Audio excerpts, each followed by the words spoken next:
Ministri i Ekonomisë dhe Punës Besar Durmishi sot theksoi se ligji për angazhim me punë të personave, i cili filloi të zbatohet nga 1 janari vitit 2026, paraqet hap të rëndësishëm përpara në rregullimin e tregut të punës dhe formalizimin e ekonomisë gri.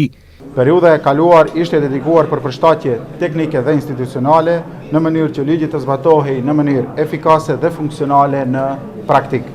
Formalizimi i ekonomisë gri është një nga angazhimet kryesore strategjike të qeverisë, pasi ndikon drejt për drejt në rritjen ekonomike, financat publike dhe mbrojtjen e punëtorëve. Të dhënat nga enti shtetëror i statistikave tregojnë se rreth 85.000 persona në vitin 2024 janë angazhuar në mënyrë jo formale, gjë që imponoi nevojën për zgjidhjen sistemore dhe të qëndrueshme. Me këtë ligj vendoset një model më fleksibël dhe i thjeshtësuar për angazhim ligjor të kohëpaskoshëm dhe sezonal, me procedura elektronike dhe kornizë të qartë juridike.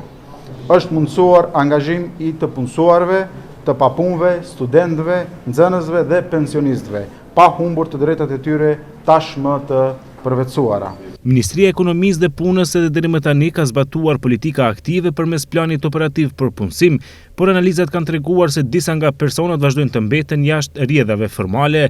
Pikërisht për këtë arsye u miratua ky ligj, i cili paraqet reformë thelbësore në mënyrën e punësimit të kohëpaskoshëm dhe angazhimit sezonal të fuqisë punëtore.